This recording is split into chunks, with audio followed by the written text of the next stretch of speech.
जिसको ये डर होता है कि इतिहास उसे विलेन की तरह याद रखेगा, उसको अपनी तारीफ खुद करनी होती है। वो चाहता है कि लोग उसे वीर समझें, क्योंकि वो जानता है कि असल में वो कायर है जो माफिया मांग के बाहर आया है। तो ऐसे व्यक्ति को जब हीरो बनाने की कोशिश होगी तो झूठ तो बोलने ही पड़ेंगे। कई बार जब किसी मूर्ख के जिम्मे में झूठ बोलने की जिम्मेदारी दे दी जाती है तो वो बेचारा सीधे बुलबुल उड़ाने लगता है।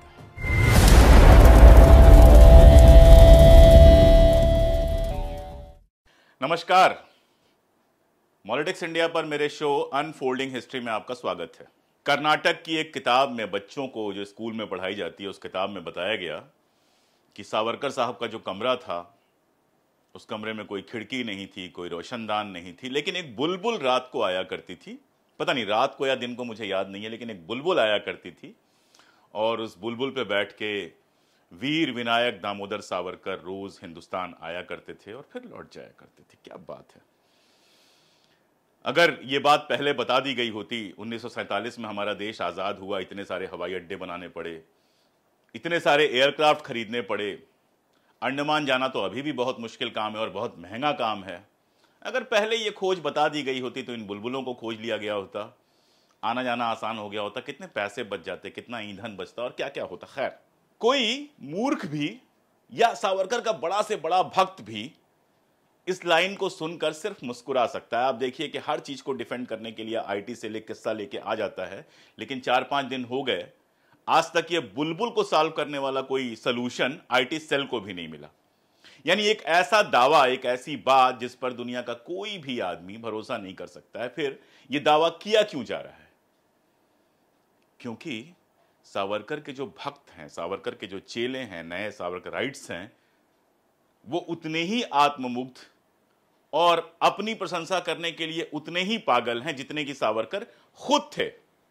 चौंकिए मत, यह परंपरा कोई नई शुरू नहीं हुई है, सावरकर ने खुद शुरू कर दी थी अपनी तारीफ की परंपरा। पहली किताब जिसमें सावरकर की जी भर के तारीफ की गई थी, उस किताब का नाम क्या था? उस किताब का नाम था the life of barrister Savarkar. किताब में लेखक का नाम जो था वो नहीं दिया गया था, उसकी जगह चित्रगुप्त लिखा गया था। यानी चित्रगुप्त का नाम उपयोग करके एक किताब लिखी गई थी, the life of barrister Savarkar, यानी बैरिस्टर सावरकर की जिंदगी। अगर आप इस किताब को पढ़ना शुरू करेंगे तो इसके पहले पन्ने के पहले शब्द से लेकर आखिरी पन्ने के आखिरी शब्द तक सिर्फ और सिर्फ तारीफ है। अब ये चित्रगुप्त कौन थे? किसी वामपंथी या किसी कांग्रेसी ने चित्रगुप्त की खोज नहीं की थी। सावरकर की किताबों के जो प्रकाशक थे, जिनका नाम था डॉक्टर रविंद्र वामन रामदास, उन्होंने जब इस किताब का दूसरा एडिशन 1987 में छपा, पहला एडिशन इसका छपा था 1926 में, और उस समय इसके पब्लिशर का नाम दिया गया था मद्रास के KG Pal and company.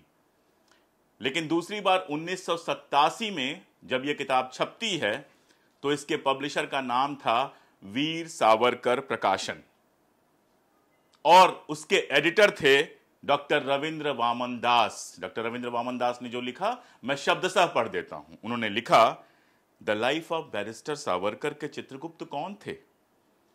Paris के शब्द चित्र यह प्रकट करते हैं कि चित्रगुप्त कोई और नहीं, खुद वीर सावरकर थे।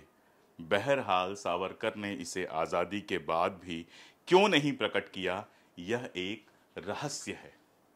यानी सावरकर की तारीख में जो पहली किताब लिखी गई, the life of barrister Savarkar, उसके लेखक खुद सावरकर थे और यह दावा कोई और नहीं करता बल्कि सावरकर की किताबों के प्रकाशक जो थे डॉक्टर रविंद्र वामन दास करते हैं। और इसके लिए कहते क्या हैं? वो बताते हैं कि इस किताब में जिस जमाने में इंग्लैंड से भागकर पेरिस में सावरकर रह रहे थे, उस समय की इतनी डिटेल्स दी गई हैं कि वो डिटेल्स सावरकर के अलावा किसी और के पास हो ही नहीं सकता था। मान लीजिए कोई चित्रगुप्त हो मद्रास के रहने वाले, कोई चित्रगुप्त मान लीजिए कि दिल्ली के रहने वाले हों, कोई चित्रगुप्त कहीं और के रहने वाले हों, और वो सावरकर से मिले भी ना हों, तो पेरिस के जो शब्द चित्र हैं, यानी पेरिस का जो डिटेलिंग है, वो उनके पास कैसे हो सकती थी? ये दावा मेरा नहीं है, ये दावा डॉक्टर रविंद्र वामन दास का है, जो उनके किताबों के प्रकाशक थे, और वो कंफर्म करते हैं कि इस किताब के लेखक खुद विनायक दामोदर सावरकर, या जिनको आजकल बुलबुल सावरकर कहा जा रहा है, वो थे। तो बुलबुल कथा पे फिर से आते हैं। सावरकर जब जिंदा थे, 1928 का टाइम कौन सा था, जब वो 5 बार माफी मांगकर अंडमान से बाहर आ चुके थे, लेकिन अंग्रेजों ने अभी उनको पूरी तरह से आजाद नहीं किया था। रत्नागिरी एक जगह है जहां फुर्सत में वो रह रहे थे, जहां उनको 60 रुपया महीना पोषण भत्ता मिलता था। उस समय सावरकर क्या कर रहे थे, या तो हिंदू मुस्लिम दंगे कराने की कोशिश कर रहे थे, जिसकी डिटेल्स उन्होंने खुद दी है, और या फिर अपनी तारीफ में एक किताब लिख रहे थे जिसका नाम था the life of barrister Savarkar. आप कल्पना कर सकते हैं किसी व्यक्ति की जो अपनी जीवनी खुद लिखता है और उसमें अपना नाम नहीं देता है, क्योंकि उसको पता है कि जिस कदर मैंने तारीफ अपनी की है उस कदर अगर मैं अपना नाम दे दूंगा तो लोगों को भरोसा नहीं होगा। तो आप समझ सकते हैं उस आदमी के आत्ममोह का और छोर नहीं था, जिसको लोग वीर कहना चाहते हैं। विनायक दामोदर सावरकर की बात कर रहा हूं मैं। तो फिर जैसा मैंने कहा कि विनायक दामोदर सावरकर के जो भक्त हैं वो भी उसी परंपरा में चलते हैं, और जब उस परंपरा में चलते हैं तो उनके सामने आ जाती हैं 5 माफियां। उनके सामने आ जाता है 1942, जब पूरा देश अंग्रेजों के खिलाफ लड़ रहा था, और सावरकर साहब क्या कर रहे थे, सावरकर साहब अंग्रेजों की मदद कर रहे थे। जो वार काउंसिल बनी थी उसमें अपने लोग भर्ती करवा रहे थे, और यही नहीं, अंग्रेजों के कहने पर मुस्लिम लीग के साथ मिलकर सिंध और बाकी जगहों पर सरकार बनाने की कोशिश कर रहे थे, क्योंकि कांग्रेस ने चूंकि विरोध किया था तो कांग्रेस को इलीगल घोषित कर दिया गया था, उसके नेताओं को जेल में भेज दिया गया था और सारी सरकारें बर्खास्त कर दी गई थी। तो एक ऐसा आदमी जो जेल जाने से पहले जरूर देशभक्त था, जिसने जेल जाने से पहले 1857 पर जो किताब लिखी उसमें हिंदू मुस्लिम एकता की बात की, लेकिन जेल जाने के बाद 6 महीने के अंदर ही माफीनामे लिखना शुरू कर देता है। 5 माफीनामे लिखता है। जेल के अंदर जो क्रांतिकारी हैं वो जब विरोध करते हैं या कोई हड़ताल करते हैं तो उस हड़ताल में हिस्सा नहीं लेता है। आप त्रैलोक्यनाथ चटर्जी की किताब पढ़ लीजिए, जिस किताब में साफ साफ लिखा हुआ है कि जब बाकी कैदी हड़ताल कर रहे थे तो सावरकर और उनके भाई हड़ताल में शामिल नहीं हुए। लगातार माफियां। एक बार उनको लगा था कि सेकेंड वर्ल्ड वार के बाद जब सबको माफी मिल रही थी तो उनको भी माफी मिल जाएगी, लेकिन नहीं मिली। बहुत दुखी थे। तब सावरकर के भाई गांधी के पास गए। गांधी ने भी उनके पक्ष में एक लेख लिख दिया था कि भाई सबको माफी मिल रही है तो विनायक दामोदर को भी माफी मिल जाए। और उसके बाद भी गांधी को बदनाम करने की कोशिश नहीं छोड़ी, यहां तक कि 1948 30 जनवरी 1948 को गांधी की जो हत्या हुई है उसके बारे में जो कपूर कमीशन बना था, उस कपूर कमीशन का कहना है कि गांधी की हत्या किसी और ने नहीं बल्कि सावरकर और उनके गैंग के लोगों ने की थी। वो सावरकर जो आजाद होने के बाद अपनी जीवनी भी लिखते हैं, बहुत सारा कुछ करते हैं, और उनकी पूरी जीवनी, उनके 10 खंड अगर आप पढ़ेंगे तो उसमें सिवाय अपनी तारीफ के आपको कुछ और नहीं मिलेगा। तो फिर सावरकर के भक्त क्यों ना तारीफ करें, और इतनी तारीफ की जरूरत पड़ती क्यों है? क्या महात्मा गांधी ने कोई ऐसी जीवनी लिखी जिसमें अपनी तारीफ करें? क्या जवाहरलाल नेहरू ने कोई ऐसी जीवनी लिखी कि अपनी तारीफ करें? क्या पटेल ने कोई ऐसी जीवनी लिखी कि अपनी तारीफ करें? या दुनिया का कोई महान से महान व्यक्ति आप ढूंढ सकते हैं जिसने अपनी तारीफ करने के लिए अपनी जीवनी लिखी हो? ऐसा क्यों करना पड़ता है? जिसकी तारीफ दूसरे नहीं करते हैं उसको अपनी तारीफ खुद करनी पड़ती है।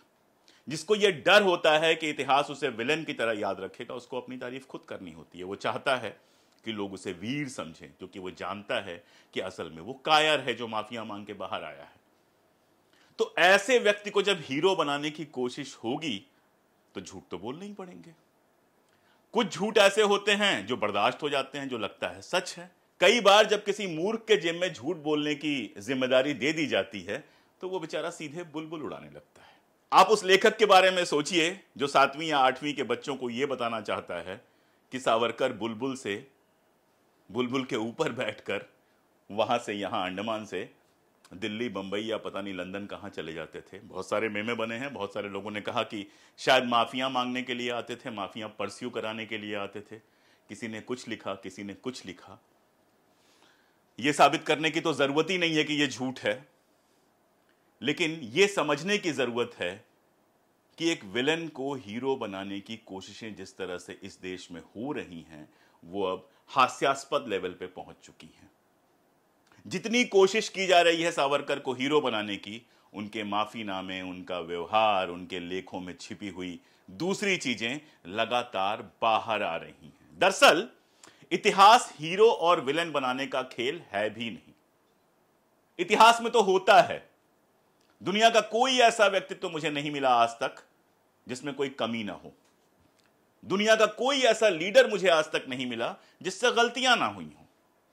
जैसे जवाहरलाल नेहरू, हां, चीन के सवाल पर उनसे गलती हुई थी, वो चीन के कैरेक्टर को समझ नहीं पाए थे। महात्मा गांधी, हां बिल्कुल, उनसे भी बहुत सारी गलतियां हुई थी। खिलाफत मूवमेंट का जिस तरह से उन्होंने समर्थन किया, कम से कम मेरे जैसे व्यक्ति को वो सही नहीं लगता है। लेकिन इन गलतियों को छुपाने की उन्होंने कोशिश नहीं की। संसद में झूठ नहीं बोला जवाहरलाल नेहरू ने कि न कोई आया है न कोई आएगा। उन्होंने स्वीकार किया कि हां, मुझसे गलती हुई। गांधी ने खिलाफत मूवमेंट के बारे में बाद के दौर में बोलना बंद कर दिया। गांधी ने 1940-42 के बाद लगातार वर्ण व्यवस्था का समर्थन करना बंद किया और जातिहीन समाज की बात की। सुभाष बाबू को उठा के देख लीजिए, किसी की भी बात आप करके देख लीजिए, मैं घंटों यहां पर बता सकता हूं आपको कि कैसे जो लोग महान हैं उनसे गलतियां हुई, उन्होंने गलतियों को स्वीकार किया और उससे फायदा क्या हुआ, वो गलतियां दोहराई नहीं गई। लेकिन यहां तो एक ऐसा व्यक्ति आपके सामने है जो खुद और जिसके भक्त भी उसकी गलतियों पर पर्दा डालने के लिए झूठ झूठ लगातार झूठ बोलते चले जाते हैं। इसका नुकसान क्या होता है? उस 8वीं के बच्चे के बारे में सोचिए जो ये पढ़ रहा होगा बुलबुल कथा। वो सावरकर को और कुछ मान ले, मनुष्य नहीं मान सकता है, क्योंकि उसको पता है कि कोई मनुष्य बुलबुल पे चढ़ के यात्रा नहीं करता है। तो कहना बहुत डिटेल में तो कुछ नहीं है, क्योंकि अपनी किताब में सावरकर के बारे में बहुत डिटेल में मैं कह चुका हूं, लगातार यहां भी बात होती रहती है। 2 बातें करना जरूरी है। पहली बात कि बच्चों की जिंदगी बर्बाद करने के लिए ऐसा फर्जी इतिहास पढ़ाना बंद कर दीजिए। यह एक नैतिक अपराध है। जब बच्चा 6वीं में होता है, 7वीं में होता है, तो उसकी स्थिति यह होती है कि वो टीचर की बात को ज्यादा सही मानता है, कई बार मां बाप की बात को भी नहीं मानता है। मेरी बच्ची जब इन क्लासेस में पढ़ रही थी, कई बार उसके स्कूल की किताबों में या मैथ्स में कहीं कोई गलती अगर टीचर से हो जाती थी, अगर मैं कहता था कि बेटा ये गलत है, तो वो कहती थी कि मेरी टीचर से ज्यादा आप जानते हैं। यानी टीचर को लेके, अपनी पाठ्य पुस्तक को लेके बच्चों के मन में अभिमान होता है, बच्चे उससे बहुत ज्यादा प्यार करते हैं। और इन पाठ्य पुस्तकों में जब ऐसी तमाशाई चीजें आप पढ़ाएंगे तो बच्चों का ही नहीं, आने वाली पीढ़ी का भी भरोसा उससे उठ जाएगा। जब वो 12वीं में जाएगा, बीए में जाएगा, उसका दिमाग विकसित हो जाएगा, वो इतिहास पढ़ेगा, तो उसको शर्म आएगी कि उसके क्लास में इस तरह की घटिया चीजें पढ़ाई गई थी। कविता में तो अच्छा लगता है। इकबाल कहते हैं, सारे जहां से अच्छा हिंदुस्तान हमारा, हम बुलबुलें हैं इसकी, ये गुलसिता हमारा। वो क्या कह रहे हैं कि हिंदुस्तान जो है वे गुलिस्तां की तरह, एक बागीचे की तरह है जिसमें हम सब बुलबुलें हैं। ये कविता में अच्छा लगता है, क्योंकि बच्चा जानता है कि कविता इसी तरह से लिखी जाती है, प्रतीकों से लिखी जाती है, बिंबों से लिखी जाती है। लेकिन इतिहास के साथ यह खेला नहीं चलता।